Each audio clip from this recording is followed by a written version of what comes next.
Greetings, greetings. This is Keeping in Touch with My People here on WSTX AM 970. Numbers here 340-773-0390. 340-773-0490. If you want to catch us live, check us out on StreamYard.com. Look for WSTX AM 970. Also, we're live on Facebook. Look for Elizabeth Hansen Watley on your Facebook dial. This is a beautiful day in the U.S. Virgin Islands. We're on the big island of St. Croix in America's paradise. There is so much things I have to talk about today. I don't want to forget anything, but let's start with our birthdays. As you guys celebrate your birthday this week, just know that God is in the midst of everything, and just having life is a blessing. For those that have passed on and we remember them, happy birthday to them as well. God's blessings, and I know that He is always in the midst. Let's go. Birthday to you, and may all your dreams come true. Happy, happy birthday. Oh, this is your birthday song. Oh, celebration all night long. Your dreams come true. We sing all together. Happy birthday to you. Happy birthday celebration. Party night, feel the vibration. Lights are bright, feeling alright. Dancing till the morning light. Happy birthday celebration. Everybody gets the temptation. Once again, this is your night, and everyone feels like happy birthday to you.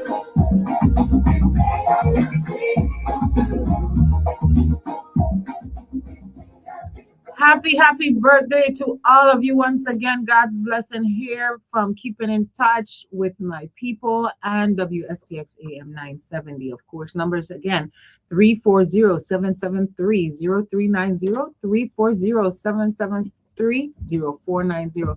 Good morning to all of you watching me on the stream. Shout out to all of you. Buenos dias, Michael Williams, cousin in Puerto Rico. I see you here. Good morning. As you guys jump on the live, send up the love so I can shout you guys out. Good morning to my family, friends, and loved ones in the BVI throughout the Caribbean, down in Trinidad, Antigua, St. Lucia, St. Thomas, St. John, Puerto Rico, Culebra, Vieques, Cuba, Jamaica. Good morning to you all. St. Kitts, Aruba, Curacao. Good morning. And I know there's abundance more out there, but I just want to spread the love across the entire Caribbean and the entire world. Good morning. Blessings to you guys. Now, we are on the campaign trail, as you guys know. But I have to share the good news here that I have officially been certified as an aspirant candidate in this year's election. Of course, those of you that listen here on Keeping in Touch know that I am running for a senatorial seat in the St. Croix district of the U.S. Virgin Islands. And I am enthusiastic about going through this entire process. I just want to thank all of you that continue to send prayers and love towards me in any way that you can. You've been sending me messages through Messenger, Facebook, Instagram, wherever you can, and even, word of mouth, sending people to me. I appreciate you guys. For those of you who have supported our events to make sure that we can get funding to campaign and get our materials done. Thank you guys so much as well. I'm going to just grab these calls as they come in because I don't want you guys to hold on too long. Greetings. You are on Keeping in Touch. Good morning. Greetings. How are you? Greetings. I am good today. All right. Got you. Okay, I'm going to the gay parade. Okay. We're starting at 10. And I know we're going to hear the usual. It's not part of the culture. It's abomination.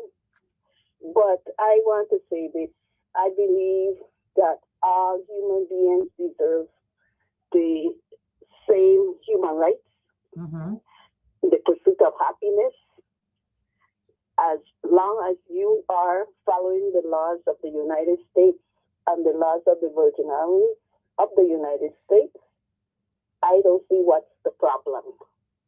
Well, I But think that generally speaking, the Virgin Islands is a place where we extend our olive branch and we accept people as long as they know how to share and give respect and love to us. that's We right. are one of those places. And so I am not worried about anything going awry because I know my people and I know at the end of the day, if you don't mess with them, they don't mess with you. And that's how we live life. We cool. That's why it's called a vibe like no other, right? I love that. A vibe like no other. It's a Absolutely. melting pot, a potpourri. Is one of the most diverse places in the In the world. world. People Absolutely. of all color, cultures, and creed. And we could live in love, harmony, and respect Yes. because it's possible. But I congratulate you. Thank You you. have been certified. Absolutely. I am so Oh, grateful. And wow. you know when you've done everything right, but you still have that type of feeling with everything that has been going on with this election cycle, you know, you always have that little feeling in your gut, like let's just I pray all is well. And all is well. Thank you everyone that signed my petition. I immensely appreciate you. Even those of you who could not sign, but you shared your support in another way and gave me prayers and love and a warm hug. I appreciate you guys for that. I would have signed, but I know you probably got all your signatures Oh, one in thing I learned from appropriate time. me, Alicia Chucky Hansen, was get an abundance. So they had more than enough signatures. Trust me, we had.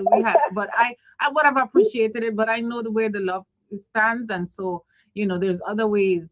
But I definitely was able. I mean, I sometimes I get emotional about it because there were people that called folks that they know that I know to say, "Hey, come drive down, bring the petition. I want to put my signature on it." It was that kind of vibe where people really went out of their way to sign that petition, and I appreciate all of them for that. Well, I'm astonished to know that the candidates that went out there and just walk up to total strangers, people that they don't know, to ask to sign the petition. Hmm. I mean, there is a possibility of fraud. I Hmm. think it's fraud, in my opinion, when you sign a petition knowing full damn well you're not a registered voter. Well, here is my take on it, and you kind of segued into what I wanted to speak about because I really am having an internal battle about what I should say when it comes to this topic because I feel a sense of insult to the people of the Virgin Islands with some of the shenanigans that are taking place. That was my 2025 word shenanigans, but apparently we have to use it again this year. I don't know why I'm getting a strong feedback from you.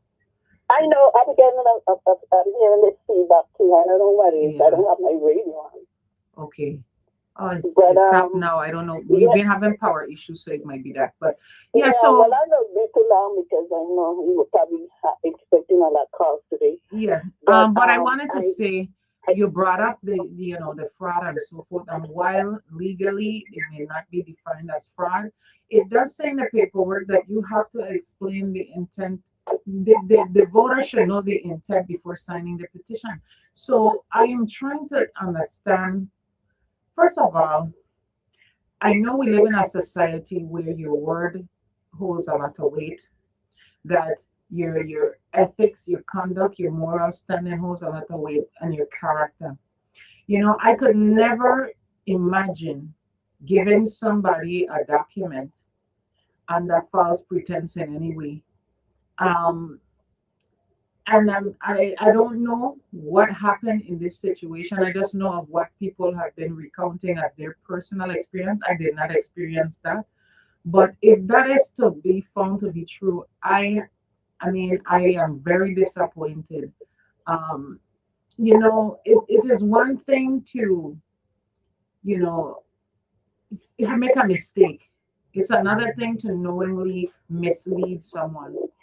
And it's such a precious thing, you know. These I've been around this thing my entire life, and this kind of shenanigans that's going on is new to me. It's new in that people would have been afraid for their name to even be associated with even something that looked erroneous in this manner. You know what I mean? I'm Yeah. wondering where are we now? Where we and it's not funny. I don't find it to be funny.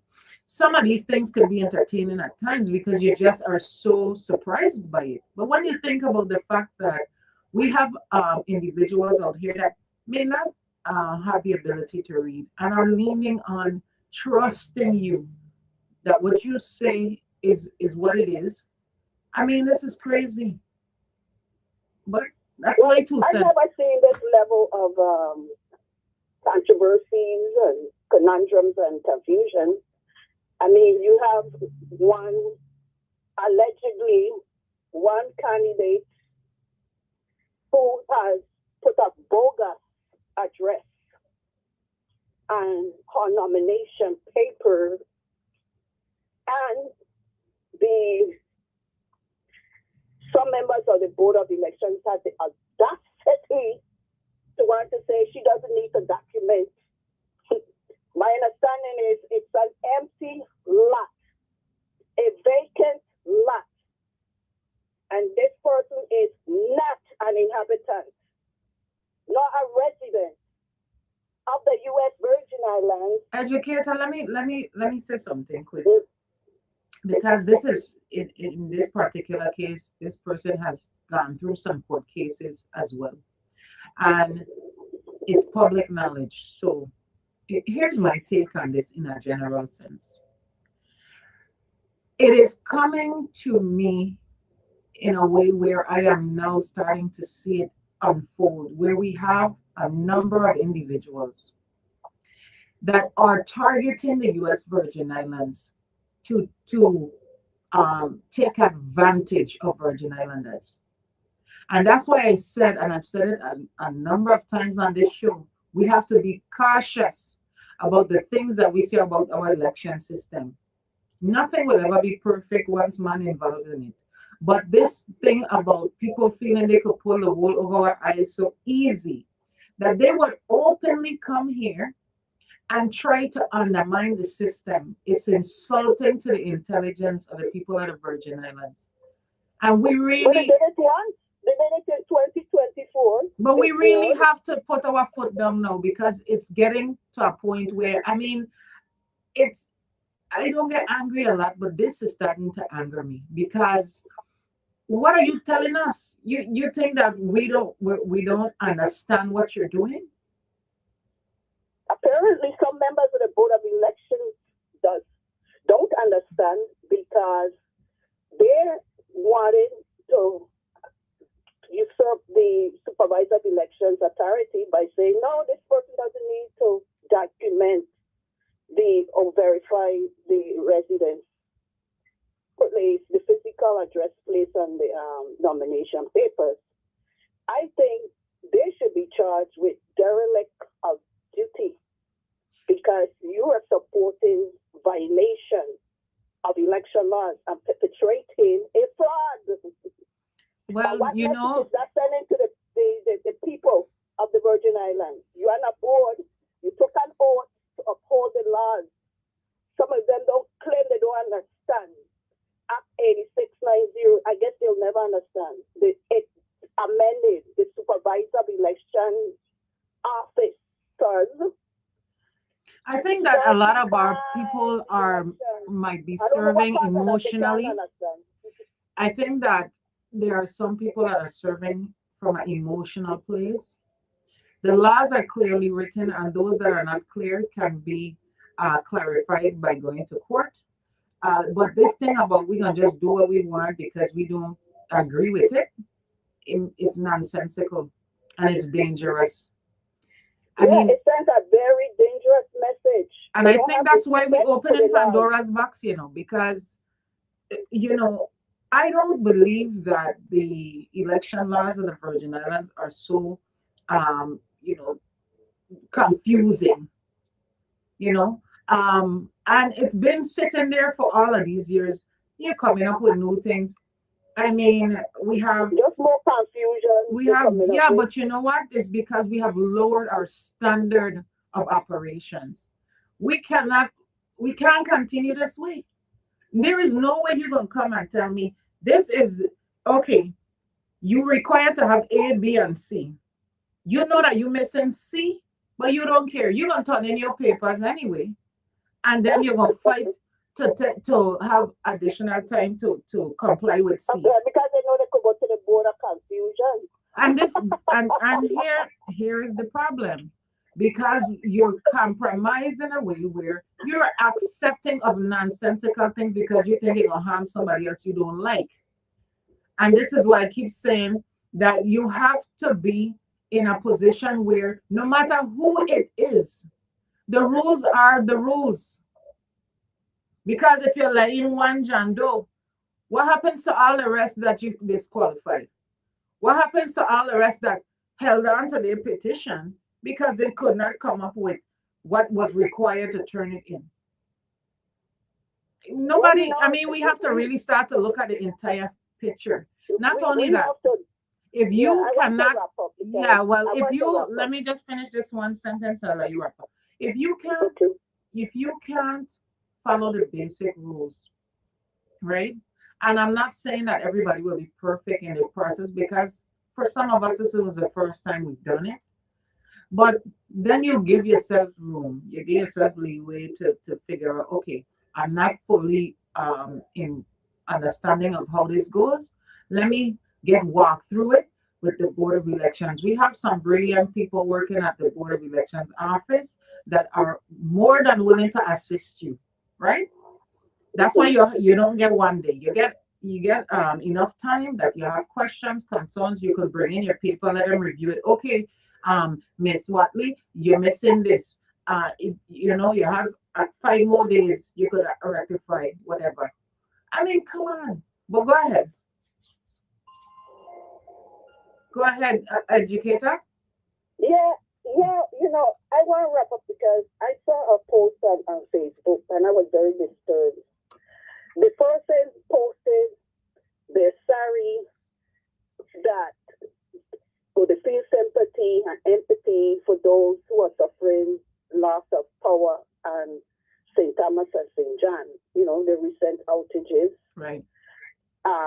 Such as the elderly, veterans, disabled, and children, but have no sympathy for those who voted twice for the Brian Roach administration. I thought that was very disrespectful to denigrate people for the choice that they made and to insinuate. Wait, slow up there for me. I don't want to get lost.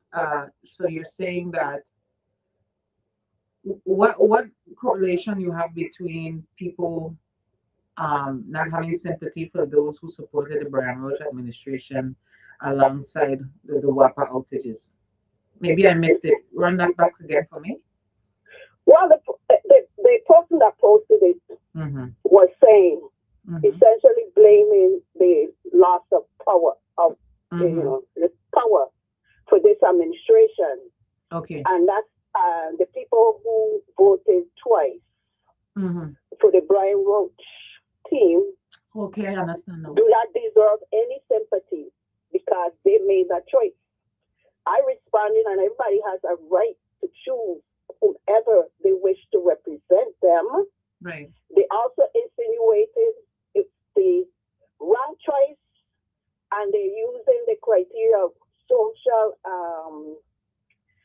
something about family ties and not prioritizing qualifications.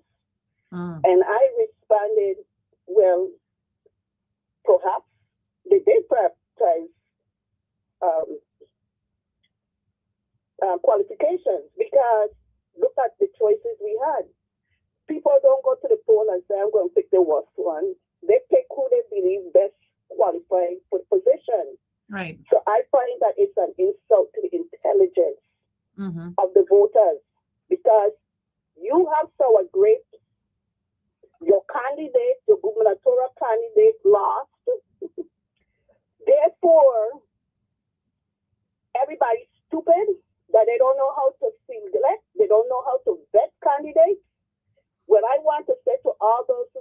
that negative attitude, I will never allow you to insult my intelligence because I do vet my candidates. Well, I'll let you run on that one and let somebody Thank else you. cover Have it. a beautiful, And blessed day. thank you and enjoy yourself at the parade. Thank you. All right. Bye. Greetings. Keeping in touch. Good morning, Lizette. Greetings. How are you? Good. I was here smiling when you came on with your song this morning and you talk about if you see this grin on my face and this kind of thing. I could see you walking the stage with that grin on your face. Well, listen, Well, that song has a lot to do with how I was feeling in the moment. I had just been okay. appointed to be the assistant commissioner at the Department of Tourism. And in Uh-huh. grand style, as much as I was being praised, there was people on the other side bitter about it. Because somehow, because I'm Chucky Hansen and Ezel Hansen's daughter, I'm not supposed to work in a place I was born and raised. Somehow it Well, you made don't me know. less qualified, although I've been working in various areas of government since 15 years old and have been educated in a variety of areas. But All I, right. I, I was feeling like these are two things that I love. I want to represent home, and I know I'm qualified to do it. I also am an entertainer, promoter, and a marketing individual. And so it Right. was my way of letting people know I can do both. And if you listen to the lyrics of the song, it speaks about it. You know, watch how Okay. they out in the street, mouth just running like the Nile River, right? Yes, sir. But they better hold on to the seat because it's going to be a bumpy ride because no one can do Bumpy it like ride. I do it. Like a cork, I could pop and screw it. And just Thank like you. in Carnival, I'm planning to get on bad, right? So that Yeah, means well, as much as you think I'm a great artist and entertainer, promoter, and marketer, I am also equally as good as being a professional in the Department of Tourism. And so that's what it was about. good. And rightly so. And I can tell you, I'm only waiting with bated breath when the numbers are announced in November, after the election was done. Yes, God's spirit life. Because you Mhm. got to find that stage and carry on and it again. Well, nothing is going to stop me from being who I am. And that's what I tell people. You know, there's a lot of people that are sad because they assume that because I'm taking Yeah, up this new role that I'm somehow going to, get away from being involved in the arts. And no, nah, it's part I of don't who see that at makes me all. who I am. I may not be able to continue to do certain things in a certain way, but here's the thing. I'm in a position now where I could help the other person. I'm in a position now Of where course. I can train and assist and give opportunities to other individuals and show them the way that I was taught to do certain things. It's never Yeah, that you have to stay in a box. You understand? nah, You know, the other day, I mean, it's so funny now. I look back and I reflect, and people try to reduce people that are great and in the arts as how that they're only able to do that one thing, right? And somehow that's mhm, beneath anything that has to do with academia, when in actuality those are gifted people. of Putting those course. words together, associating them with real life situations, being able to make things like jingles that make sense, that get people in a gear to want to be aggressive. I scripted that the jingle for the Brian Roach administration. And why am I bringing that up? Because every time something happens, you see whip whap, right? Yeah, And you know when I first did the when I was first working on this jingle, um I had a discussion with my mom because I had never done a jingle for somebody locally, except for my mother, and there's a reason for that, okay, because I'm very right. serious about the things that I say out of my mouth, right? Mm-hmm. I know it has power. I know that there are people that will gravitate to it because it's Elizabeth saying it, and that comes with a responsibility. I know that I have power in the things that I say and do. Okay, I'm not Right, naive to it, and I think that it comes with a great responsibility. And so of I had a discussion with my mother about it. And anybody that knew Chucky Hansen knows that when she made a decision, she stuck by it. And so when we came together to do this jingle, it was because we needed to infuse some sort of energy into that campaign. And and people may think jingles are something simple, but just like how you may hear a commercial on the TV and it solicits you to sing, you want to know why this thing stuck in my head.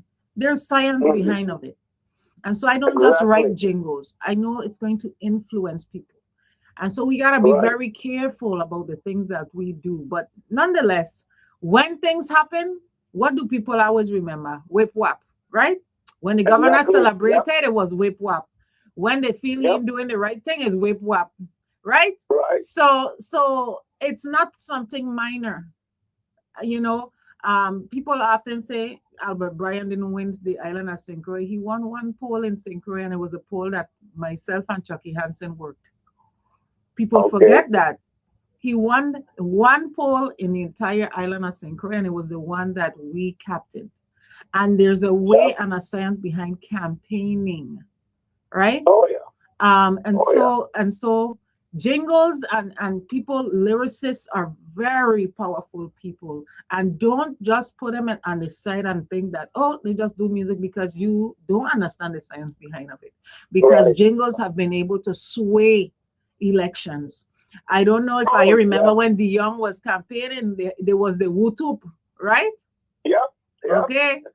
And they beat down John DeYoung every day. And John DeYoung won St. Croix twice, right? Yep. Let's not forget, words have power and meaning. But you go ahead. Yep. You're right with that. Okay. Well, let me give a little something to the children.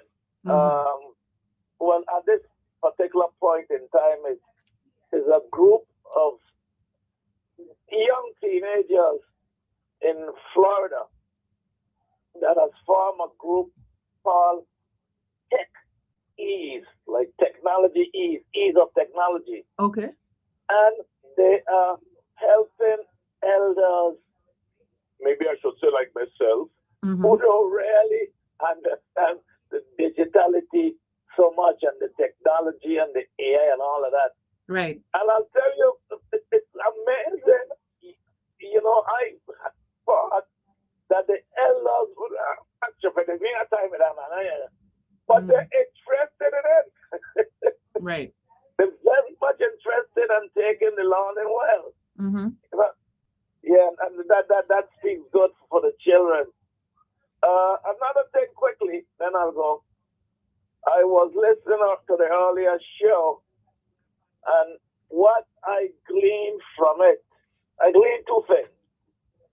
And the most prominent one to me is what I had said and I thought at the same radio, 97X, not particularly the same show, it was a different show, where I was talking with the horsemen. Right. And I was telling them, let me tell you something. If you think Southland Gaming and choosing any half race, now could stay there.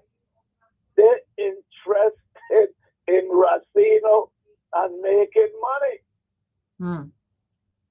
So now that an audit was done of the contract with the government, it stands to reason, because the audit, that's one of the prominent audit findings, that the government was too lenient with Southland Gaming, and for some reason seems to be in bed with them. It's a sad thing. We got to be careful what we ask for, what we're looking for. I know the horsemen interest, of course, even though it's so much money is spent with horses. And I've been involved with my family in the Tola and horse racing for donkey years. And we know the expenses of taking care of these equestrian animals. Yeah. And the industry itself is a very expensive thing. And, so that's one part. The other thing is, then I'm going is, from what I was hearing, because I think it was Senator Bailey there along with Senator Maurice James and not going to run, and I don't know why. But to me, the party, and I just always separate them, as anybody would hear me say. Yes, there's some very good Democrats. They are friends of mine. There are some dominant Democrats that hate boycott, but I love them for their own failure. And from what I am seeing and hearing now, ahora mismo, it is going to be not a dark fight per se, but it's going to be laundering, a lot of dirty laundry in public. Well, I think that has already started. And here's the thing: I'm not surprised by it, but it also shows me you have to have a plan, right? I'm not a proponent of people that just look the part, because a lot of people could put on a suit and look the part and comb your hair a certain way and clean up yourself to look the part. Here's my thing: what's your plan? Because just mudslinging and telling me how terrible the other candidate is as a choice doesn't tell me much about you. I need to know what your plan is. I mean, we are in a, everybody is afraid to say there's an emergency, a crisis. So, those are taboo words. I feel like, I told a good friend of mine that I feel like I went to sleep and I woke up in a alternate reality, because somehow we are so afraid to say what everybody's seeing, right? Are we saying that we're the worst place in the world? By far not. Trust me, I've been all over the world, and I could tell you we really do live in paradise. Trust me when I tell you that. But does that negate the fact that we need better healthcare? No, it does not. That we could do better with our schools? No, absolutely not. That our seniors, veterans, I mean, the list goes on and on. And I'm not saying this is an acute issue for the territory. However, we can do better. Absolutely, we can. So don't come and tell me you vex with me because I'm telling you what you and I know to be true. That what we seeing in front of our face. But that's the problem I'm talking about. The truth. Those of us that tell the truth, they're mad with us. Well, you got to stay mad. Let me just get it and give the other folks a chance. The one that hits me the hardest in that what I was trained in and learned of electrical engineering, and I'm telling people how and why the bill should be lower, because our rate KPWHR is the highest in the world, and somebody was calling us and said, "No, we're the highest. I find one with $1 more than us." Jesus Christ, we got one of $1 more than us. We should be high. We're in trouble. Something is wrong with us. Well, I'll let you run on that. You can always call back, okay? Thank you. Yes, all right. Of course. Yeah. Remember numbers here, 340-201-0639. Okay, I lost those calls. Hit me back up. We're here live on Keeping in Touch. Good day to all of you that are logged on. Patricia Rollins, Dr. Etta Pickering, Esteban, morning. Delica, Daniel, good morning to you. I am trying hard not to. Okay, Naomi, morning. Tony Lewis, good morning. D Night, morning. Yvette, good morning, family. And Edney, good morning to you. Oh gosh, okay. So I'll do something here. Let's try not to mess up the live, buddy. All right. Okay, got it moving again. Lizette Santos, good morning. Willis Hughes, good morning to you. Christine Jackson, welcome back. Good morning. Listen, I'll call on the rest of you in a little bit, but here's my thing. There's a few things I'll say. Number one, if we thought everything was peachy keen, people like me wouldn't be running for office. That's number one. Number two, I do believe that you need to have certain skills to be a senator. You should have certain skills to be a senator, whether it's your ability to analyze, research, um, go out and get the answers. I'm not saying that you have to have some sort of vast degree because, like I say here all the time, I know people with a lot of degrees and can't write a straight sentence. So that ain't my thing. My thing is you got to be serious about this because at this juncture, we really don't get the do over. Okay. I don't think that any of us feel like we have another 2 years to wing it. This is the moment. This is the make it or break it moment for us. Um, I although I am also a candidate, I encourage other people. I mean, to at the end of the day, I am here as an option. I am going to prepare myself to be one of the best options. Right? There are 7 seats. Now, nobody owns any seats. Like I said last week, everything is up for grabs. Here's my thing. Me, I'm not just a candidate, I am also a constituent. That means I am also looking as a voter for individuals who are going to take this thing serious and really move us forward. So your longevity as an incumbent in the Senate doesn't automatically make you my choice. Why? Because some of you have not met my expectations. And like I said, I wouldn't be a candidate if I thought you were doing everything great. Do I think I could contribute? Absolutely. I more than think that because I happen to have legislative training. However, in addition to that, this thing about disregarding people because they are new to the fold, I think is unfair. And I'm not speaking for me because I think that you all out there know that I have been around that that body for even before some of these incumbents.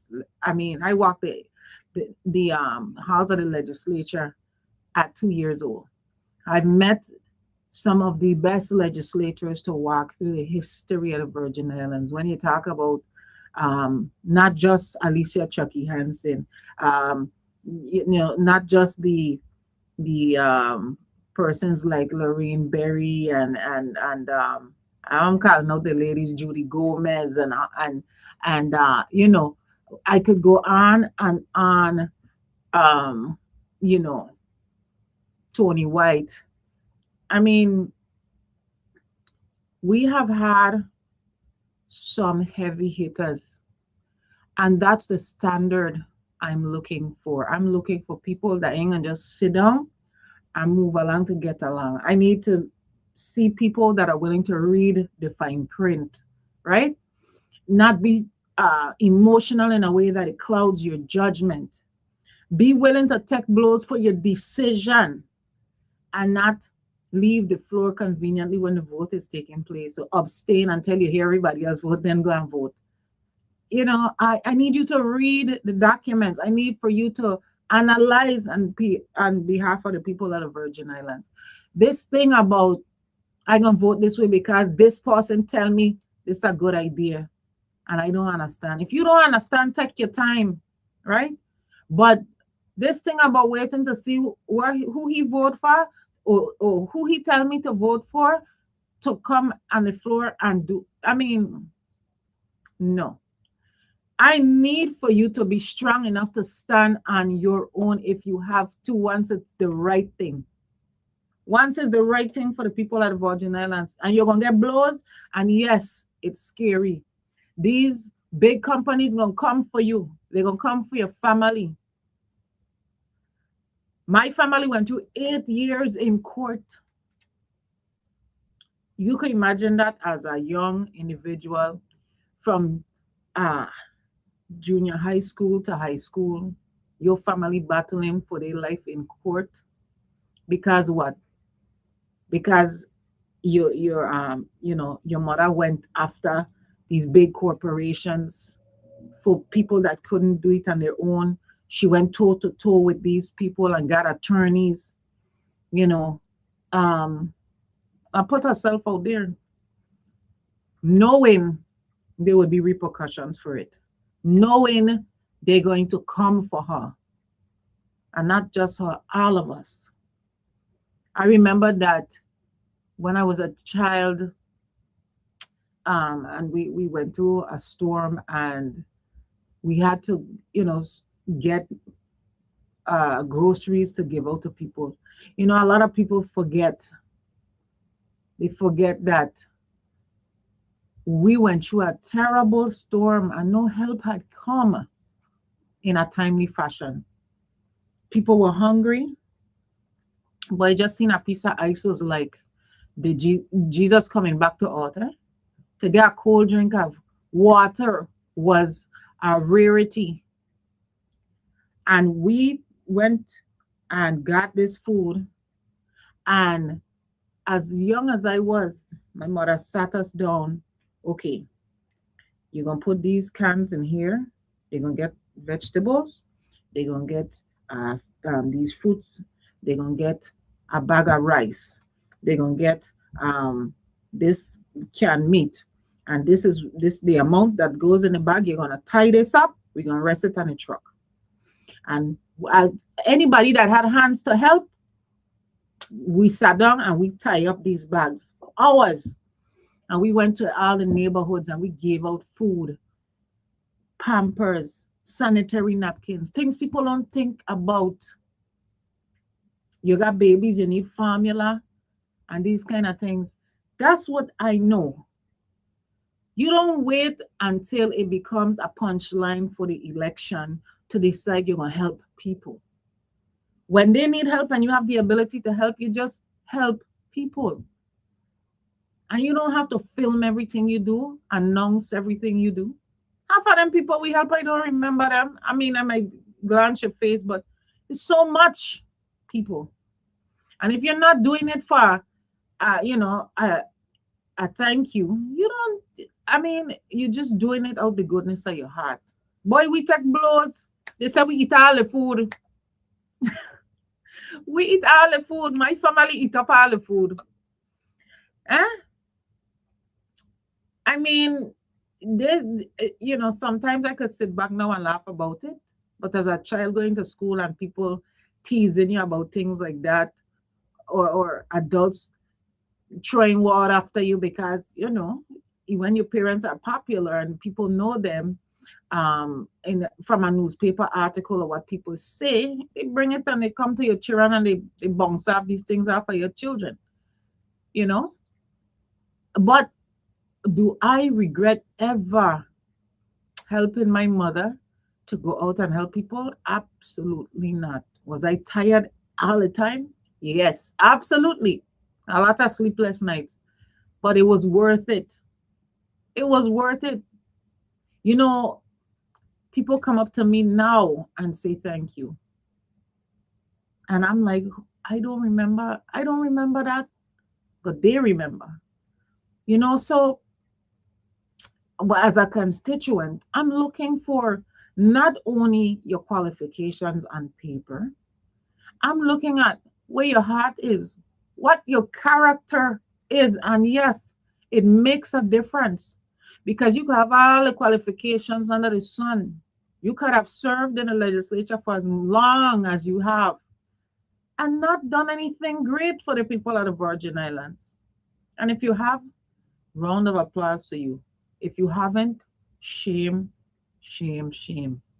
The point is, anyone that has the right character, the skills, and is willing to learn, because we learn every day. I don't claim to know everything. I don't.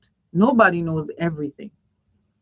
Even in some of you being bitter about who became governor and all of this stuff, who didn't become governor, and at the end of the day, none of us know what happens tomorrow. We can't tell the future.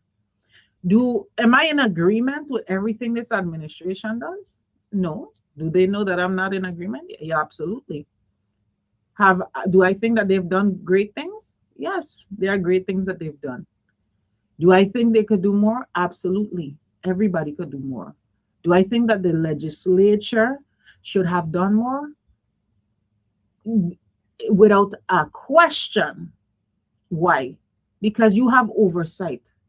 So if you're saying that this administration is failing because of poor decisions and managerial purposes, let's remember that the legislature vets these individuals as commissioners. So say one, say two. The governor might have recommended these individuals by nomination, but the legislature has to vet them in addition to the executive branch. So don't come and say they should do a better job in the future without actually saying we should have done a better job in vetting these individuals. We, meaning the incumbents, that vetted these that sit right now. And this is my thing. You know, we always like to pass the buck. We always like to pass and say, well, that's my job. Well, your job is to make sure to oversee what's going on in the government. Your job is to say, hey, this don't add up. Put the brakes on it. Let me figure this out. Then your job is to come with revenue generating ideas so you don't have to keep taxing the people at the Virgin Islands.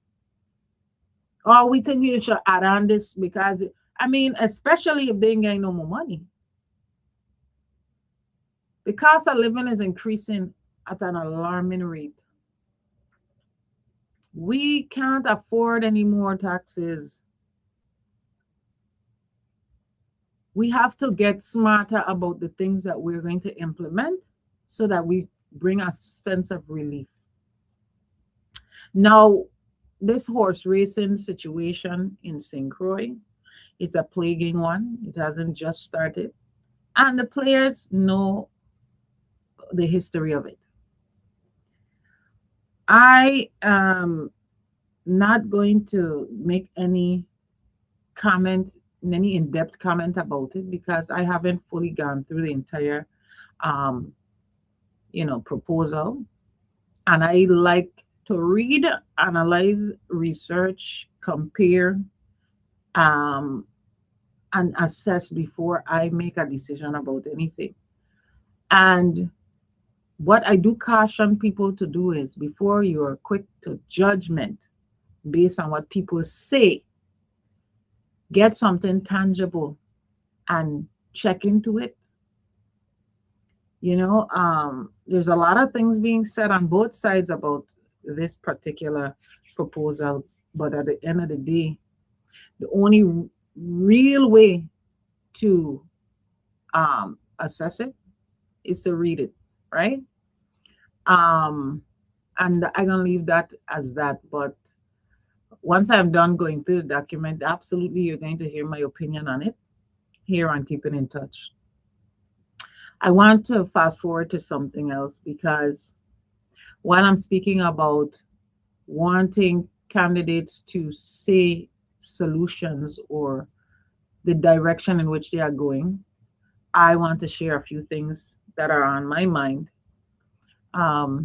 Agriculture is a big, big thing for me. Why? Look at what's going on in the world, right? One of the biggest costs that we have is buying food here in the territory, right?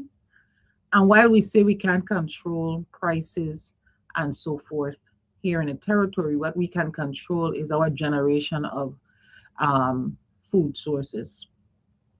Now, we created the technology behind the aquaponics here in the Big Island of St. Croix. At the University of the Virgin Islands, we even had the system producing tilapia, right? And I'm sharing this because I'm not fearful, because if you could do it before I do it, fine. If you would allow me the gift of getting one of your votes, and so I can go in and make legislation to strengthen this idea and legislate where our government is obligated to make sure that we support things like aquaponics that's being utilized across the world to generate a food source um, so that locations that have issues accessing food and resources for export can do so, then kudos to you. But I am not fearful of sharing certain ideas um, with the public because I don't have to take credit for anything. It's about the people at the Virgin Islands. We had the aquaponic systems that people from around the world came here to learn about and have now implemented in their own regions and have been thriving with. Um, it's sad that the place that created the technology doesn't even produce what is being produced around the world utilizing the technology and not even getting the accolades that come with creating this type of technology in the first place and resource that have been saving lives across the world when it comes to producing food. Now we live in on an island where we're having all sorts of trials and tribulations about cutting costs of government assistance and so forth from a national level, having power generation issues that are affecting our ability to maintain our food sources in our refrigerators and so forth. And there has to be ideas for quick generation of monies across the board. I don't think that we should be living in a economic system where we're leaning towards federal assistance as our main resource. We need to be able to understand that just like years ago when we were dominating the sugar industry, that we can once again dominate when it comes to certain industries. Don't mind the size, it's the people and what we're willing to invest, right? So what are we really investing in that would generate quick funding in the territory? I believe that supporting aquaponics here in the territory, for instance, on the island of St. Croix, which is 84 square miles, give or take, we know that we've had some erosion. Just look at Lagoon down in Christiansted. But nonetheless, we have the landmass to drive the aquaponics to another level. We just like we got money to invest in other things. We can generate monies that could establish aquaponics here on the island of St. Croix to a level which allows us to produce an abundance of tilapia. And there are other things that can be produced, which are vegetables using the systems and other resources of food. Now, what else am I thinking about? We need to educate persons and we need to give them the ability to have backing from the government. Just like we could back large companies that come here, we can also back startup companies in a different and more aggressive way. What am I talking about? I believe that from the age grade of, let's say, sixth grade, we should be introducing the technology of aquaponics to our youngsters. By the time they get to eighth grade, we should be getting them started on a career path of trade. Whether they want to stick with it when they graduate is up to them. But here is the thinking behind of it. If I open somebody's mind to something new from sixth grade, by eighth grade, they should have a good idea of something they may be interested in. Now, from eighth grade, if you introduce aquaponics in a way where you're telling them from eighth grade to 12th grade, they'll go through a rigorous training project and process where by 12th grade, they will be fully certified to maintain and operate the aquaponics startup business. Then as they graduate, they'll being already certified that we will be able to give them some funding to do their startup, not only the funding, but do it in association with a private public partnership that allows that we build the kit for them for their startup business and we give them the funding to operate. And then as a government, we buy their product from them. So we can What does that mean for our coffers? They pay taxes. We get food, and we're able to control um, our food source, right? Tilapia grows very quickly as well. So we're talking about short-term things. In addition to that, start back up the aquaponics systems in a larger way. We need to make sure that we have more than one location. What does this mean? We're going to give these individuals a portion of agriculture land, and we give them a time frame to produce. We build the system for them, and we give them enough money to maintain it. And so there's a contingency plan. If you choose as a graduate not to pursue your aquaponics um, business, that's up to you. But this is open to all the students that get certified within aquaponics. If they want to go on to get an agriculture degree, they should be prioritized to get those degrees. And of course, we have our systems in place for undergraduates to attend our HBCU, University of the Virgin Islands. So this is, to me, common sense. We have too much systems and programs where there's all kind of red tape. By the time you're done trying to fill out the application, you ain't even interested. It's too tedious. And at the end of the day, there's nothing that's solid to say. This is step 1 to step 3, and this is how we're going to start your business for you. If you're going to start such a initiative, this is me giving you just one of my ideas. By the time that individual graduates, they have already gone through not only the training of knowing how to operate the aquaponics system, but they've also gotten training on how to go through the process of becoming licensed. And so throughout that, by the time they're getting ready to graduate, we should already be processing their documentation to be able to have their licensure that the government has paid for to get them started, right? So there is no excuse for why you can't operate. There is no excuse for why you haven't built your system, because we've built it for you. There is no reason why you are lacking in funding, because we are setting aside a certain amount of funding towards you. This thing about taking government funds to just have a conference, or we're going to create another board and this kind of foolishness, and then we don't see any generation of any kind of funding, makes no sense. And then we say, well, the people don't come and patronize the program because they don't know how. Half of the time, they don't know the program exists. So we have to do common sense legislation that gets us what we need. We get more entrepreneurs in the community.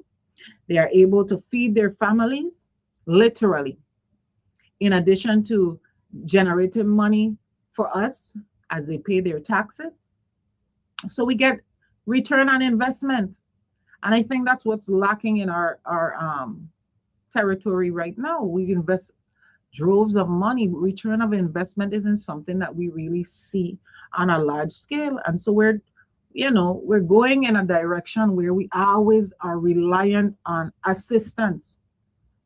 So, I mean, this is something that I've been thinking about researching. And that's one area that I would like to address when it comes to agriculture, right? And in addition to that, we piggyback off of legislation that's already there, where people are going to live, how they're going to manage on their property, how to maintain paying their property, whatever they need to do that's associated with their property for maintenance and so forth. All the cost statistics and analytics that go with it would be done so that when we implement something, it makes sense and everybody wins. I had a discussion with a business owner last night.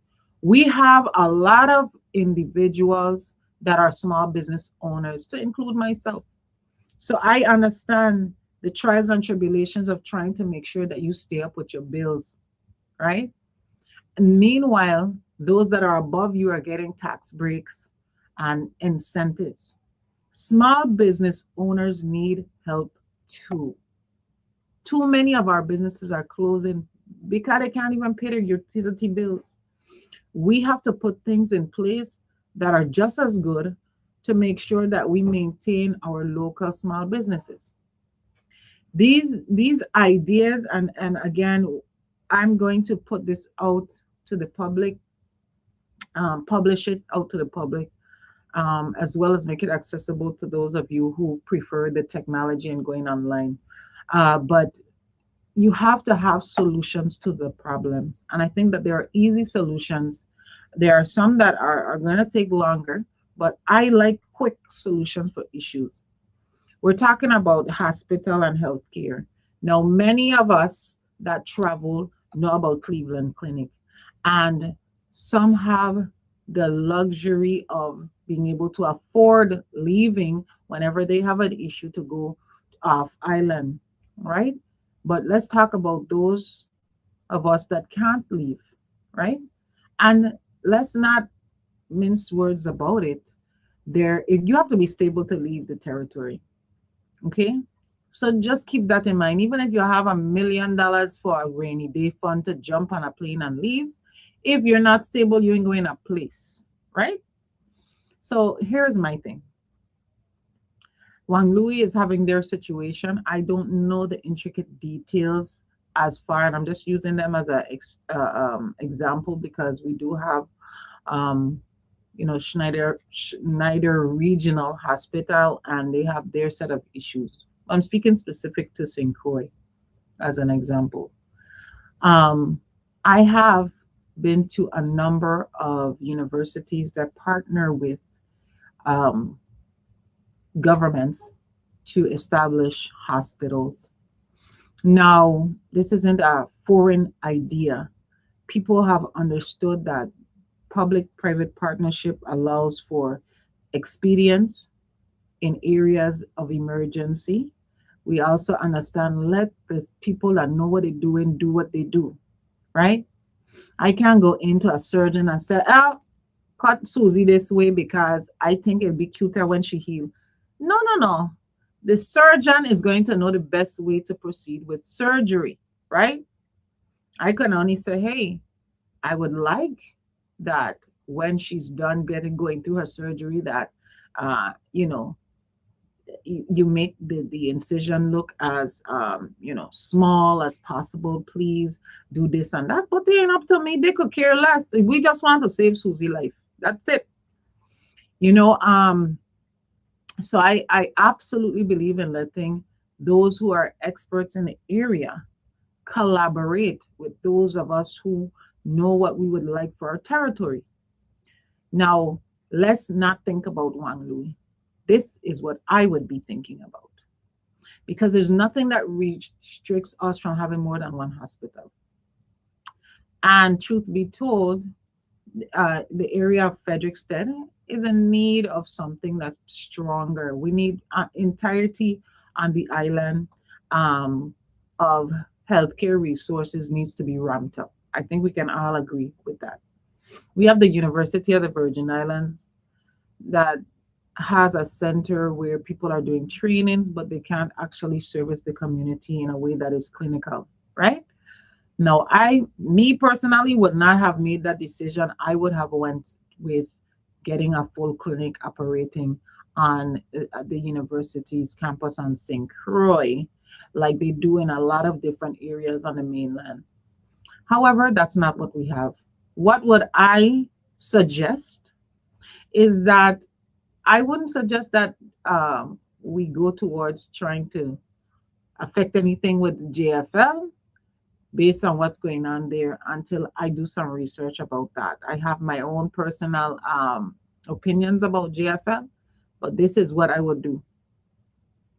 I would suggest that we approach a university that has already have the skills, have the resources, and has a reputation and the ability to build a hospital with the areas of resources that we need to address. As we have a lot of people that need dialysis resources, cardiology resources. We have a number of diabetics and so forth. And I know we have diabetic resources here, but these are just examples of what we would be able to utilize here in the territory. Now, I did the research, so I'm just coming to you just off the top. There are universities that openly seek out partners to build hospitals and clinics. And in my proposal, I would give the options of those that I've looked at that um, would not only be a great fit for the territory because they deal with areas that, in addition to needing those resources, that also have a high frequency of hurricanes. So they also have the ability to give examples of places that they've built that are struck by hurricanes. And so we're talking about having the skill set to deal with partnership with the federal government if ever you needed those resources as well. In addition to being able to have a portion of said hospital have a training facility, mental health facility, senior resource center, and so forth. So we have to know what we want. But long story short, without all the words, build another hospital. You don't have to wait for what's going on over there. We can seek out a public private partnership with the University of the Virgin Islands, the government of the Virgin Islands, and said university to come together to put a hospital together. Now we're talking about, okay, Elizabeth, how long is it going to take to build? Well, there are some universities that have done this, that have done it with prefab construction. What is prefab? Pre-made constructions. So just like we have modulars that we're dealing with at Wang Louis Hospital, which I'm not a proponent of, um, they have prefab buildings. And so what may take you 9, 10 years to build, they could probably build within 2 to 3 years, and even less given what you're willing to work with. Now, these prefab aren't just willy-nilly construction. We have prefab slabs, and I think you all saw, if I'm not mistaken, there's a new clinic going up in St. Croix that looked like they did fab slabs. I could be wrong, but I think that's what I saw. But nonetheless, it speeds up the building time.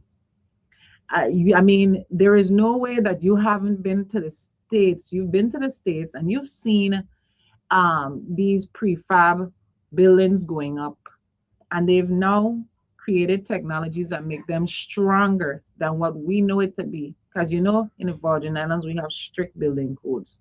So it would be to code. But having prefab made structures expedite the building process. And if you're saying that you're in a situation where you need something like yesterday, we should be considering all our options. So I would be researching and looking into that if I were anybody else. Now, me, Elizabeth Hansen Watley, I've already been researching, and I have already identified certain universities that do this type of work, that have an interest in partnership, have partners that they work with that do consultations to meet your needs, and also have a background, a very stable and strong background in hurricane resistant buildings. Okay, so those are some of the things that I would be sharing as we move forward. But these are the ideas that I am thinking about. Mental health is a big problem here in the territory. I don't know why some people feel like they don't want to speak about it. I know that once upon a time, a great senator put something together to build a facility in Anasop. Other senators decided later on they were going to take the funding to do something else. Well, here's what. You keep ignoring a problem until it kicked down your front door, right? Mr. Thomas was murdered next to his wife's grave in our cemetery by a mentally ill individual.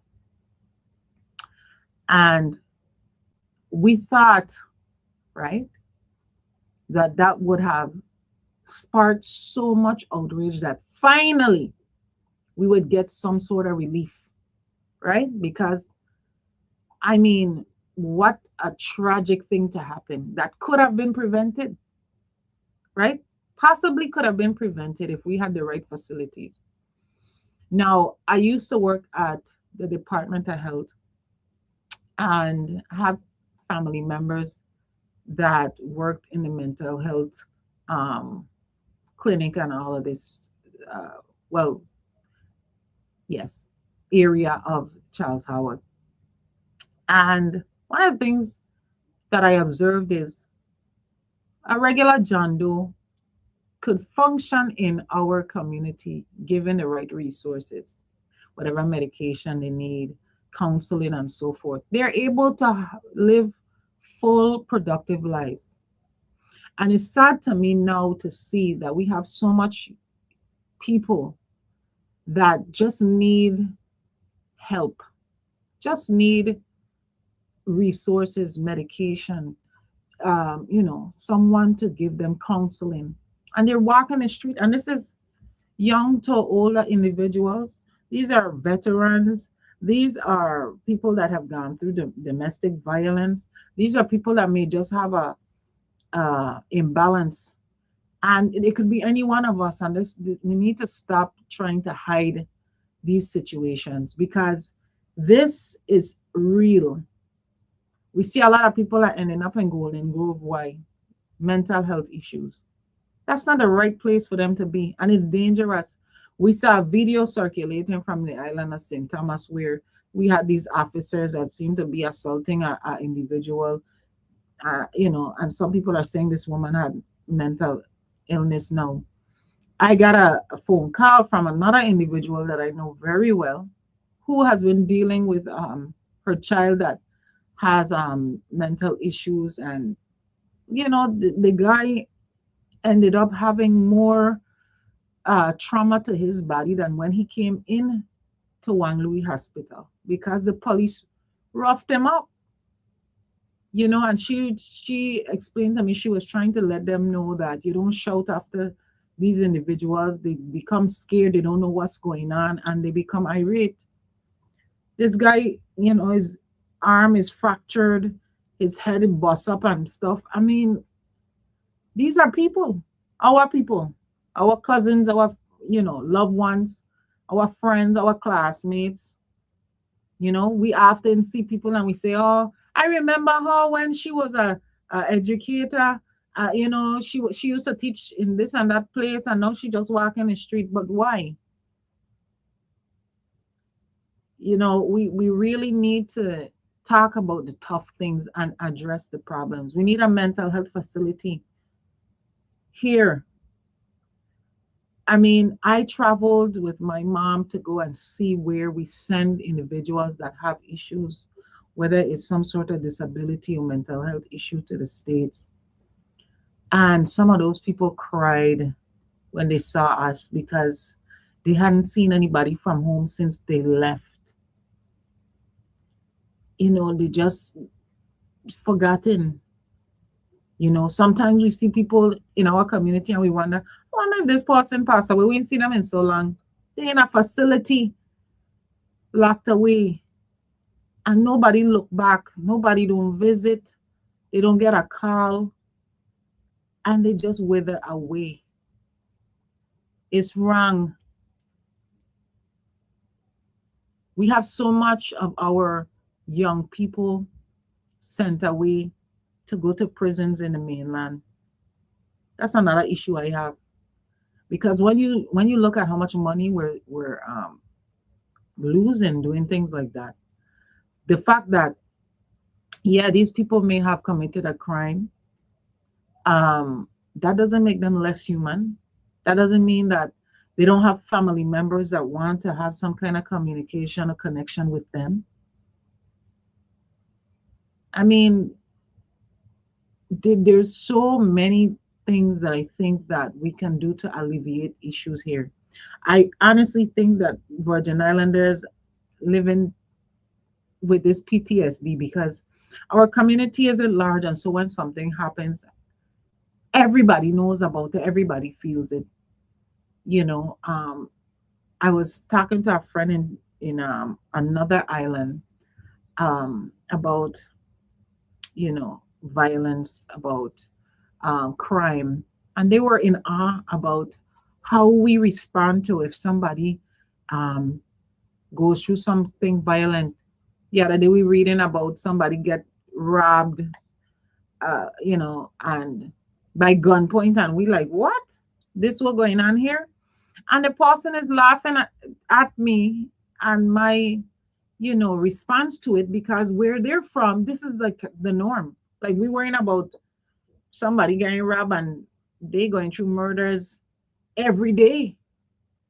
Every day, they got murders in the island, kidnapping, rape.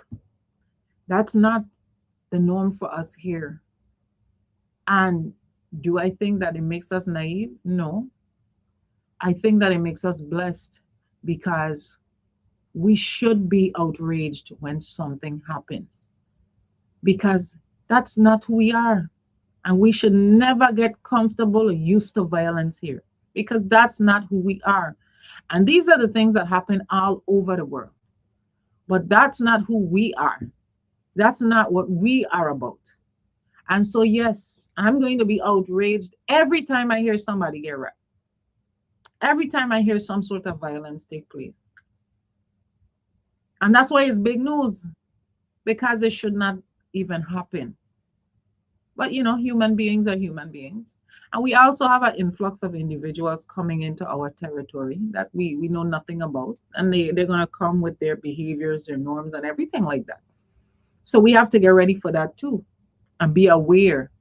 But these are the things that make the Virgin Islands unique. Greetings, Jaron. Keeping in touch. Yes, Elizabeth, I've been listening, but at this point in time, I'm going to be heading on the interstates. I wanted to just say this before I go. I might not have a chance to get back on again in this show. Mm-hmm. You know, the things that you're saying about people that have been forgotten, down on their luck. I mean, people that very good in their minds, held good positions, and you see them on the street withering. It makes you sick. Mm-hmm. And recently, well, I go back and forth to the BVI because of some stuff that I'm doing over there. And there was this one younger person, and he kept looking at me, and I looking at him. And he said, I know you. He's from Trinidad, but he lived in Totola for a long time. And I look nicely dressed. Did you see the nice, color coordinated, expensive clothes they have on? Mm-hmm. But he's not, he has problem in his mind. And then he think anything. I say, yeah, well, I know you too. Some people pass and say, don't study him, man. He's just begging you for money and all kind of thing. But I listen to the guy. Mm-hmm. He says, yes. You all own the place up there want to sell car and rent car. And there's this. So that's what you can use to wash cars for. Yeah. And so I asked him, I said, what happened to you? He said, my boy, I don't know, it's a lot of things. And he started going and he started to cry. Mm-hmm. He asked me for money. I said, no, I'm not going to give you money because you might not buy what you need. Come with me. We went to the supermarket, pick up what he needed, thing to eat and drink. Non-alcoholic thing for him. He wanted beers, wine, and no. I mean, if we don't have them, who will? Correct. I mean, why would you have a pocket full of money and pass somebody? Oh, that's a business. He tell them to go drink from me. He tell them to smoke dope. How can we do that? I think that You we know? are, yeah, and it doesn't bother you, I think that everybody operates based on their circumstance and environment and training, how we were raised. Somebody like me, there's certain things that just would bother me, right? I I mean, some things would just innately bother me. I can't see you drop $1, a quarter, a penny, and not say, hey, wait, hold on, you drop something. And then there are other people that would watch you walk away and take up their money and go home with it. You're right. I You're right. can't do And you things know like that. the thing is this, as you said, that I find that a lot of these so-called homeless people, that they say, are very truthful people. Mm-hmm. I had heard of a white man that was busy going somewhere, going to the bank. He also he dropped an envelope, and that homeless person picked it up and run him down to the bank and gave it to him. Yeah. And the man was so pleased he took out $1,000 out of it and he gave him. Mm-hmm. You know? I mean, there are still good people in this world, let me tell you. Yes. But let me switch to something else quickly and go. I had responded to some pictures you had posted on Facebook, whatever thing, platform. Mm-hmm. And I responded, and I'm sure you probably don't get to read all responses. But the one where you were standing with your, when you guys said dad, I still say father. Mm-hmm. That's the state I come from. Well, I don't call my father daddy. Yeah. And I always call him daddy. Yes. That's true. That's true. And I responded as a very good picture. I said, it's look well. He said, let me stop you right there. Esdel. He said Edsel is a car that don't function, and if he had named so, he wouldn't have been around this long. He named Esdel. That's right. That's very much they corrected me. Mm-hmm. And I said there's someone else standing there that you all can't see, but I see them. Mm-hmm. And to me, why would your mom not want to be there? Right. She would want to be there, Mm-hmm. you know. And when I don't know, I honestly believe she's there. Let me tell you something. One thing my parents raised me in was strong faith in God. And if you really believe in what is said about God and his son, we just pass and we borrowing this body, Our spirit lives on. And so the joy that people see in me, they always come, oh, Elizabeth, you're strong. Ain't that I strong? And yes, I believe I'm a strong individual. It's because I honestly, exactly, I believe in God, and what God has planned is already done. And so I'm not afraid of failure. Right. I mean, I afraid of not trying everything possible to do what I want to do in life, and God will do the rest. That's it. I am glad you used the word not afraid of failure, because that is exactly what you are telling the world when you're giving out your proposal of what you would do when becomes senator. You're not afraid of somebody else teeth it, as long as they use it for the people. Good. Thank you, Elizabeth. Thank you. Again. All right. Okay. Numbers here 340-773-0390, 340-773-0490. I see that we are in our woman to woman hour, and I wanted to mention this to you again quickly. So I know that a few weeks ago, maybe over a month now, I spoke to you guys about a herb called Palo Azul, right?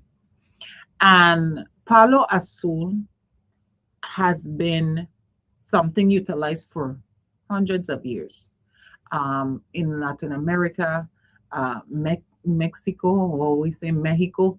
And what people utilize it for is to flush out their system, more specifically, their kidneys, right?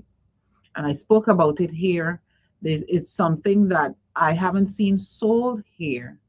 And I did go to some herbal shops to verify if it's sold here, and it's not. To my knowledge, to every place that I went to, they did not have it. But I want to tell you that you could get it online, right? Why am I telling you this?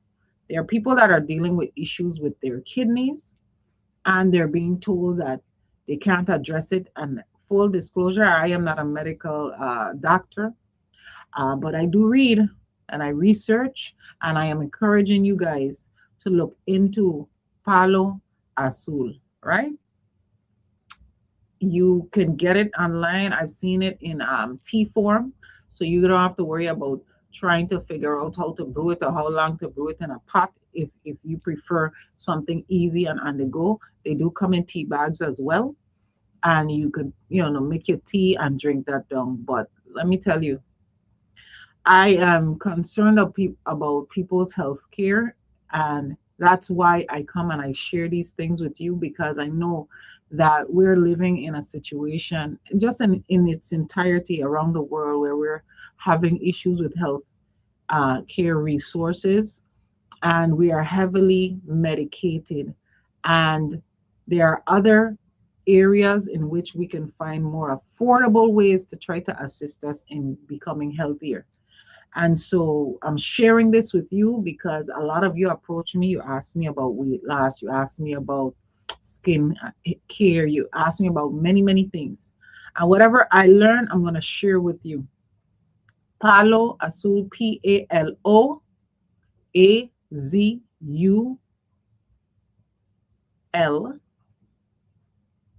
I just thought I should slow down because you guys are probably writing it though.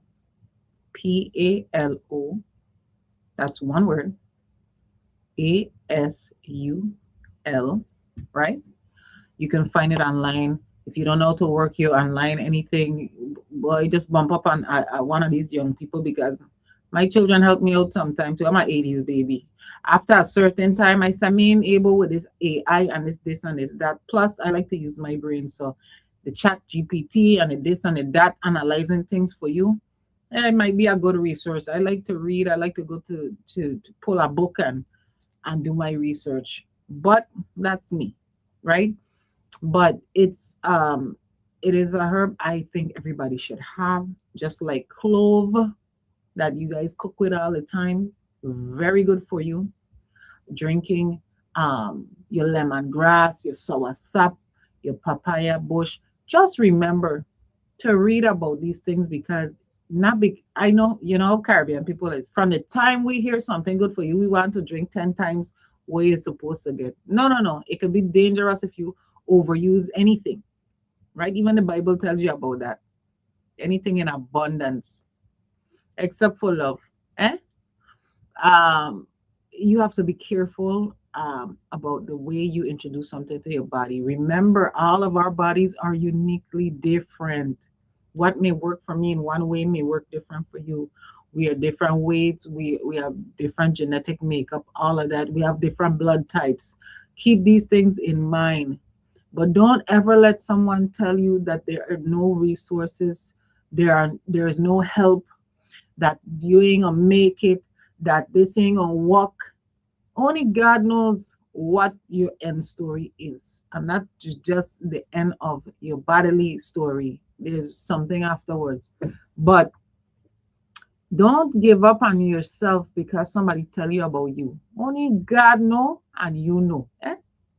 So if you know that you're dealing with a situation, you may not be able to pay for your medication. Don't stop. Look for resources. Look for the bushes. Look for the and research. Read. God gave us this earth with everything we needed. Okay, we have to just know how to utilize it. And we are Caribbean people, and don't take it for granted what our forefathers taught us about. We used to know that you had to get clean out before you go back to school. You had to go through your phase of every couple of months you get a little clean out and this and that, you're purging and all of that stuff. We some of that we've stopped doing. And now what they're telling you, that people are dying because they're being told that they have this or that disease and it's parasites really in their bodies and all of these things. So we got to pay attention. Take care of yourself so you could take care of your family and your friends, your loved ones, your community. So that's what I have to say about that. Palo Azul. Look for it. You could get it online. I found it myself. I just ordered some of it.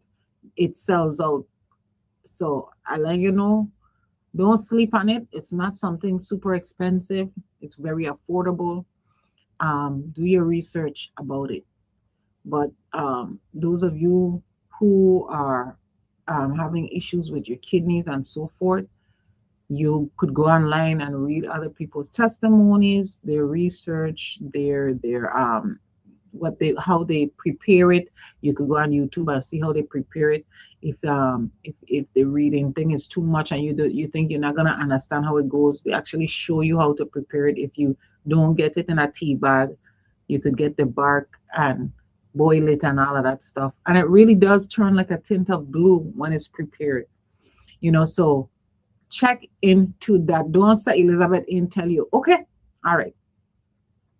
Another thing that I have in my pantry that I think you should look into is dandelion, burdock root, chaparral. Okay. I've dropping the gems today. Tomorrow is in promise. I'm sharing what I know, and I want y'all to look into it and come back and tell me what you see, how you feel. All right. Wormwood. That is, you could get into herbal shop here in the island. I've seen it. Now, again, I prefer using the bushes or the barks. A lot of times people buy a pill. I'm not a proponent of that. I don't think it's as strong and potent. And I'm just not somebody that like to take pills. So that's not the go-to for me. But if that's the only way you could get your stuff, then you gotta work with what you work with. Uh, check out, go to the doctor and know what you're asking for. Let them check your blood and see what your numbers are, your vitamin D level, your B12s, all of these things you need to be checking on. Now, one of the other things I wanted to share with you, Al, since we're talking a little bit about health, is the fact that there've been multiple studies done about people and their ability to heal based on being attached to the earth. What am I talking about? When you walk barefoot on the earth, there is something that helps your body, uh, you know, um, generates and regeneration in your body. And God know what He doing when He make us, because God didn't make us with shoes on our foot. And there are some of us who don't walk a place barefoot. I go put my hand up from now because I have a thing. Not even in my house I walk barefoot.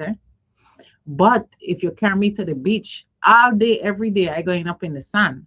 But when you go on the earth itself, there's something that happens to your body when you're barefoot. And that's all I hinting. And when I am ready, I'm gonna talk about this again, and I'm going to give y'all a prize. So pay attention to what I am saying. You're going to have to tell me what the benefits of a human being walking on the earth does for their body. And I'll let y'all know. I ain't gonna tell her when I gonna ask the question, but when I ask the question, you're gonna get a very good gift. Okay? So pay attention, do your research about it. There is a reason why we weren't born with shoes on our feet. And although I am one of those individuals that you ain't gonna get this foot to touch it going so easy. But I like the outdoors, and if I go to the beach and do certain things all day, every day. But remember, I was an 80s baby, and so I grew up running in the mud and the dirt with the boys. Okay? So I've had my time. But in researching that, now I understand that there's a reasoning behind why we should be doing this regularly. Greetings, you're on Keeping in Touch. Yeah, may I speak with Elizabeth? You're on live. Oh, hi. Good morning, Elizabeth. Good I morning. was just here walking, coming back to the apartment. I was listening to the stream, and you was mentioning something for kidneys. Yeah, I have a Palo pen and a Azul paper is now. a Could you it's just a tell me herb. what it is? I could write it down. Yes, Palo, Palo, P-A-L. Azul, Azul. Azul, like blue. Yes, absolutely. Palo. Because what happens Palo when you Azul. prepare it, Uh-huh. it turns a tint of blue. So what is this, like a bush, and you make a tea out of it or something? Yes, it looks like a bark, right? Uh-huh. Yeah, and you can brew it in your pot, And you could find instructions online on how to do it, but it turns like a tint of blue. That's why they call it palo azul. Uh, yeah, when I say And Azul, I know that's blue in Spanish. Yeah. yeah, so what it does, what they say that it does is flushes out your kidneys. There have been people Well, that, that's what I need because I had kidney stones back in 2012, so I try to get anything that's good health wise yes, for the kidneys. So when I hmm just heard, I was walking coming back and I heard you mention it, so I said, let me get back yeah, quicker I've and realized get that up on. there's a lot of, well, a good abundance of people locally that have issues with kidney stones and kidney disease. And Yeah, I came across it by chance because I always try every day to do a little research into health remedies, especially we're living in uh-huh. a time where people are pushing a lot of medication. Some people don't have the money for it, and I don't think that if there's a natural way to deal with something, I prefer the natural way, Right. right? I grew up. I think that was so. I live in New York City now, but the same thing. I grew up on lemongrass bars or bush. Right. You know, Mm-hmm. sour sap, you name it. And as you were saying, I remember before I went back to school, it was castor oil. Yes. Yeah. My mother never used to play, after, especially after the summer when you eat a bunch of mango and Kenneth and salmon Mm-hmm. and then, Mm-hmm. you know, that was, and I don't see that now, like SS tonic and all them things. Right. I Yeah, mean, you have to really look for it, but those are the things that we naturally did growing up with older people, hmm and we didn't know. We just were like, "Oh God, we gotta go through this again."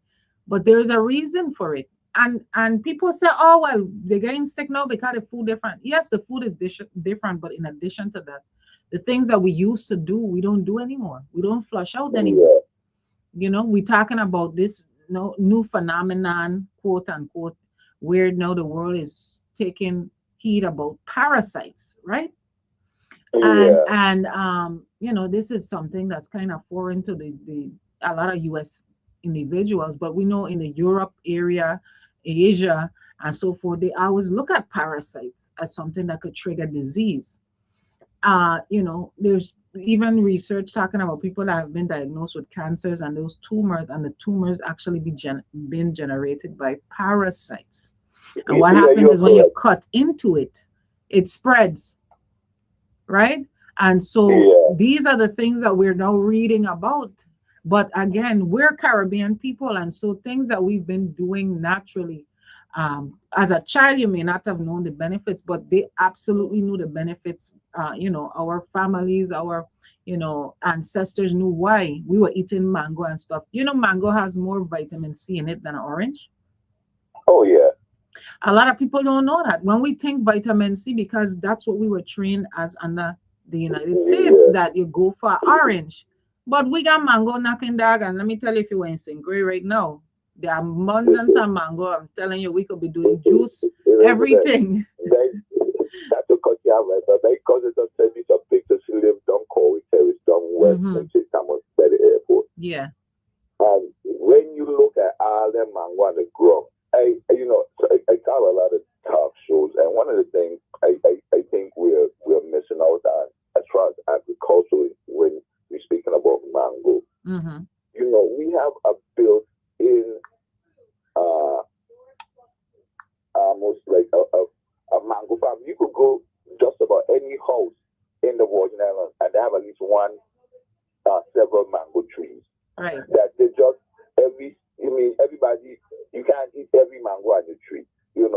I remember my neighbor had like 5 trees in her yard. Most of her family was there. They said when I was back in St. Thomas. I Hmm. remember one man, I said, hey neighbor, could you get some mango down to the store, come back, I buy a gallon bucket full of mango, and that still had tons of mango on the ground. Yeah. So why wouldn't agriculture, Elizabeth, say, well, with the amount of things we could do for mango from juicing them? I just looked at Burkina Faso, and we're truly we're having the same problem. Mango just going to waste and they're growing every season, and Hmm. sometimes we have 2 seasons, 2 mango seasons Hmm. that we could go around with bucket trucks and pickers, go to the homeowners and say, listen, I would purchase whatever you have, whatever you want for your personal consumption, you can keep, but we Hmm. would purchase the rest. These are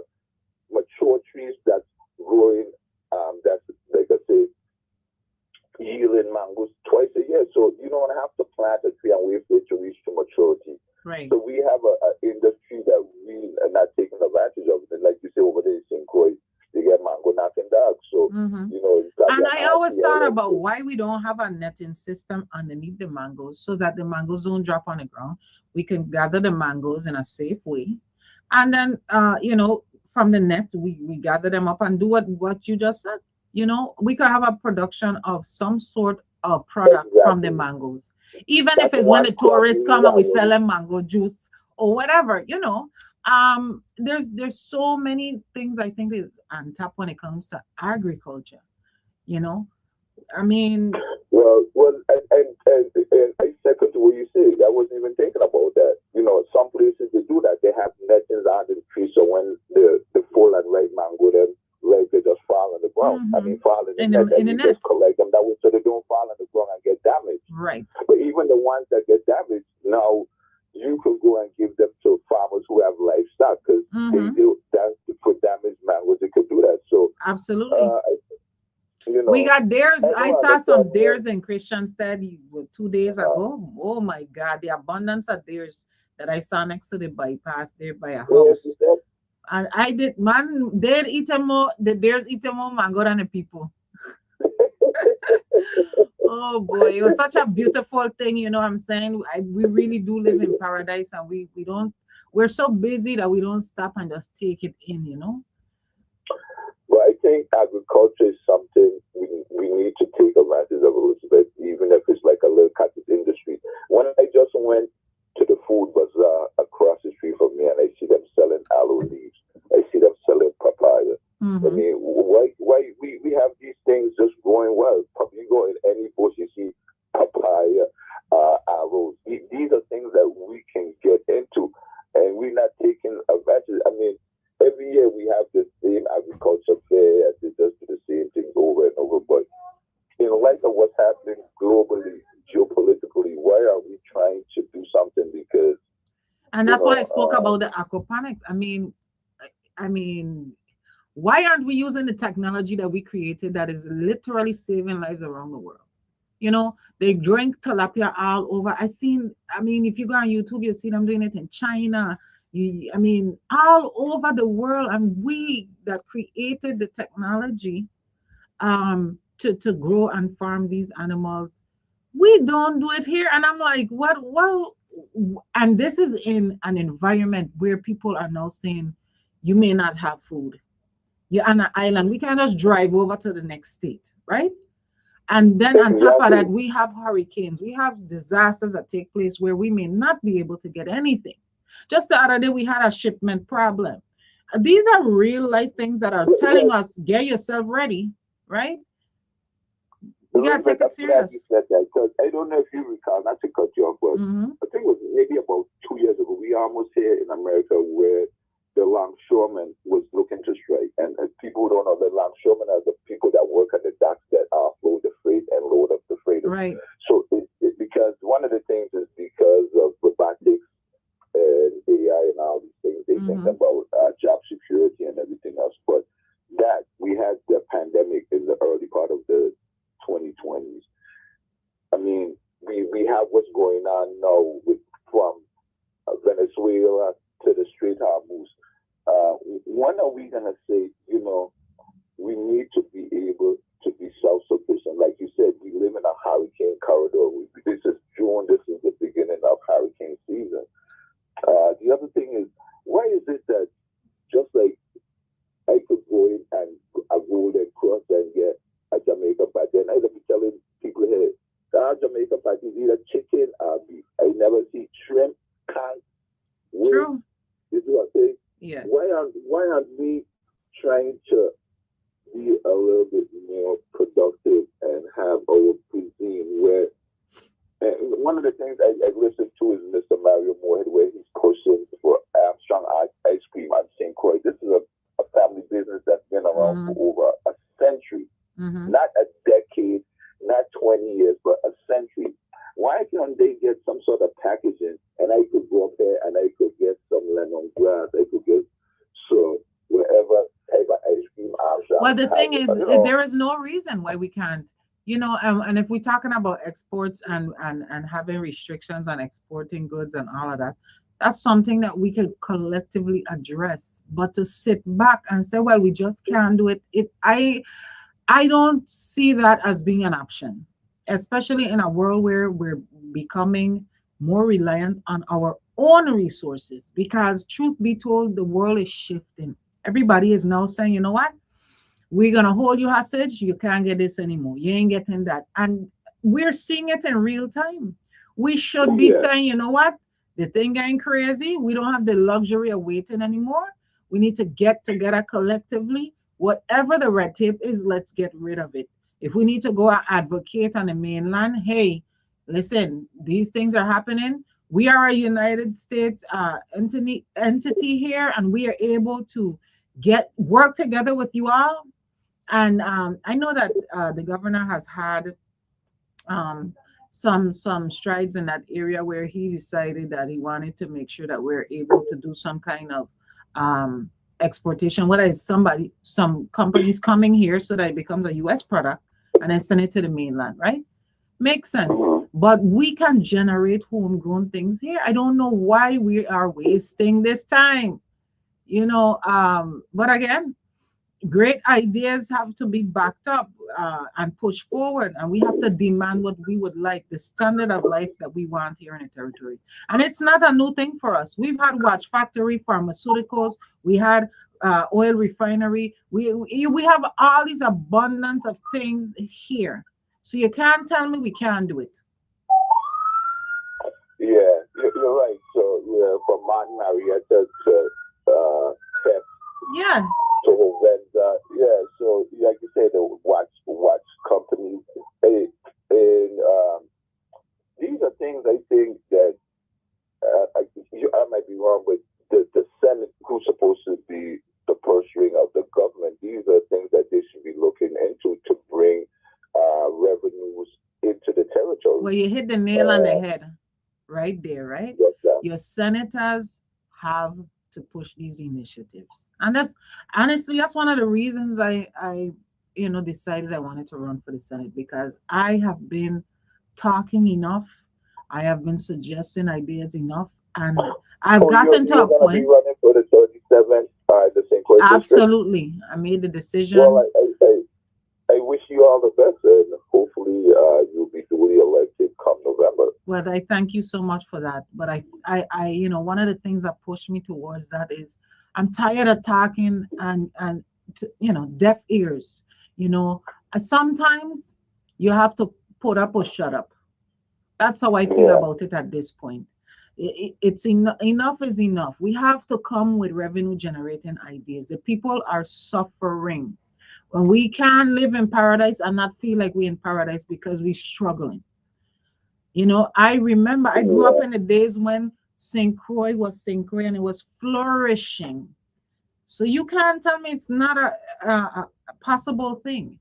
The thing is, we have to have the right people in place to move initiatives forward and have the heart in the right place, because it's not just your skills to be able to write legislation and pass legislation. It have to be common sense legislation. You have to be impactful.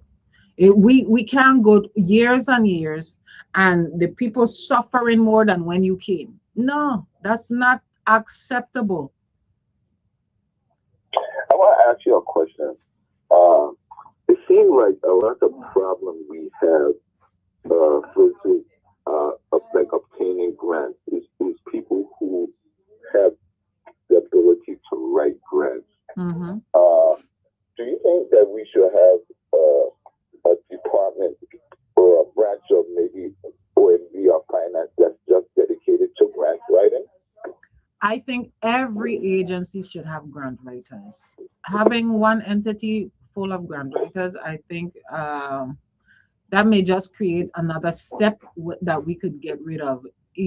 Every government agency should have a team of grant writers. It's very important because we are talking about grants all the time when it comes to this government. But who is Yeah. actually managing? Majority of the issues that we're hearing is poor managing of the grants, or we're losing the money because we haven't monitored it properly. I worked for the Law Enforcement Planning Commission, um, and we were a team of people that not only had grant managers, but grant monitors and liaisons to make sure that we connected with the community. And my area was juvenile justice prevention, delinquency prevention. So I was the liaison between the Law Enforcement Planning Commission and places like YRC and the Cottage, right? To make sure that we had resources for young people that were at risk. So let's say we wanted to make sure that they were able to do a program for learning how to deal with yachts or dance, or there were people that approached to do horse racing, horse training, and these kind of things. So you have to have people that can actually manage the money and make sure that you stay on track so that the money doesn't stop, the flow doesn't stop based on your inability to manage.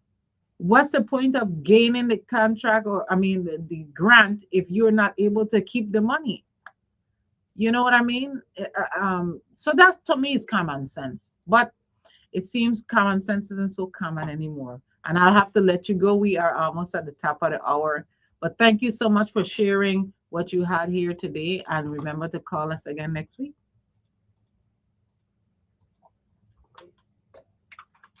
I don't know. I probably lost him. So, yes, this has been Keeping in Touch with My People. Of course, I am your host, Elizabeth Hansen Watley. Yes, I enjoyed this show. I definitely am going to try to get out there to Relay for Life. It's a very great cause. I'm going to go out and support. Also, the Women's Coalition is having their walk down in Frederickstead this weekend. And, I want the people of the Virgin Islands to come out and support common sense movement. We have to make sure that we collectively live well, and not just a few of us. So thank you so much. Thank you for your love, your support, and listening to me once again. Albert Murray, good morning to you. Ilma Rogers, Jonathan Orr, good day. Irving, Julian, if I missed anybody else, I'm sorry. I trying to see them as y'all come on, but I love you all the same. Thank you for listening to Keeping in Touch with My People every Saturday, 10 to 12 here on WSTX AM 970. Be good, be blessed, and I pray that you make it to the next Saturday. We will do it here all again. Bye. Greetings. I am Elizabeth Hansen Watley. A senator not only controls the purse strings of the government, but advocates on your behalf when you need answers. Schools shuttered, unaffordable utility bills, poor health care, lack of resources for seniors, veterans, and the disabled community. We all know the issues. And unlike those who